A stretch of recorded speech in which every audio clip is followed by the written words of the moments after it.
Je m'appelle Julie Charpentras, je suis journaliste depuis une vingtaine d'années à l'AFP. Aujourd'hui, je suis rédactrice en chef chargée de l'investigation numérique. Concrètement, je gère le réseau mondial des fact-checkers de l'AFP.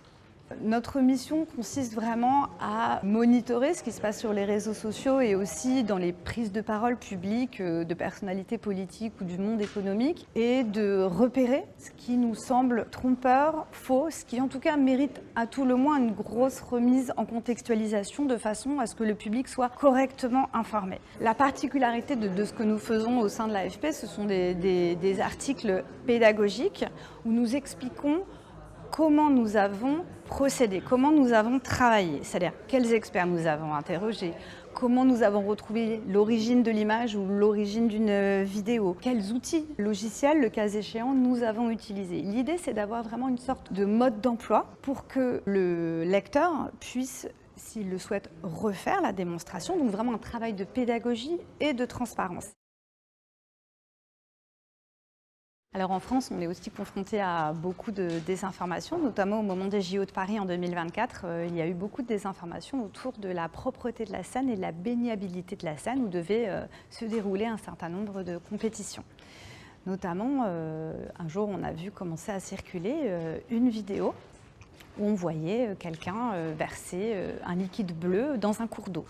La légende qui était attenante à ces vidéos affirmait qu'il s'agissait là d'une initiative de la ville de Paris pour colorer la Seine en bleu et la rendre ainsi plus belle, sous-entendu alors qu'elle est très polluée. Nous avons à ce moment-là cherché à remonter le fil de ces publications pour remonter jusqu'à une publication sur TikTok quelques jours avant qui était en fait sous forme de blague. Cette vidéo avec cette légende erronée a circulé massivement sur les réseaux sociaux au premier degré, trompant un certain nombre d'internautes. Et grâce à une recherche d'images inversées sur Internet, on a pu remonter jusqu'aux États-Unis, jusqu'à l'Illinois, jusqu'à une entreprise américaine qui est chargée de faire des traitements biologiques dans les étangs. Et nous avons pu établir, en appelant le responsable de l'entreprise américaine, qui nous a bien confirmé qu'il s'agissait là du traitement d'un étang aux États-Unis. C'est un traitement par colorant bleu pour limiter la prolifération des mauvaises herbes au fond de l'étang. Rien à voir donc avec la Seine et les Jeux Olympiques de Paris. Depuis 2 ans à peu près, une des particularités de ce qu'on voit comme nouveauté en termes de traitement de la désinformation, c'est tout ce qui est lié à l'intelligence artificielle générative. Donc ça a ouvert un nouveau front de la désinformation. Par exemple, fin 2024, il y a eu un petit crash d'avion au large des Émirats arabes unis et une photo a été partagée sur les réseaux sociaux de façon massive dans plusieurs langues, affirmant qu'il s'agissait là d'une image de la carlingue de l'épave de l'avion à la surface de l'eau. Donc ça nous a semblé douteux pour plusieurs raisons. La première, c'est qu'on savait qu'il n'y avait pas d'image a priori authentique qui circulait. La deuxième, c'est qu'en y regardant de plus près, on s'est rendu compte que les hublots de l'avion étaient mal faits. Ils n'étaient pas de la même taille et pas alignés entre eux et pas alignés sur le haut de la carlingue de l'avion.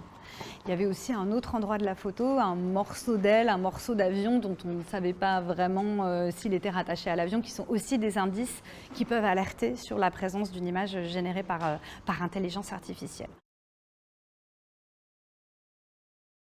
Il faut avoir en tête que la désinformation, déjà d'une part, elle n'est pas née ces dernières années, elle n'est même pas née avec les plateformes numériques ni avec les réseaux sociaux. Les faux, les rumeurs datent de bien avant, sont très anciennes. À l'évidence, les réseaux sociaux et les plateformes numériques ont donné à ces rumeurs, à cette désinformation, un écho absolument inégalé. C'est pour ça aussi qu'il a semblé extrêmement important à un certain nombre de médias, dont l'AFP, de créer vraiment une structure dédiée à combattre cette désinformation massive.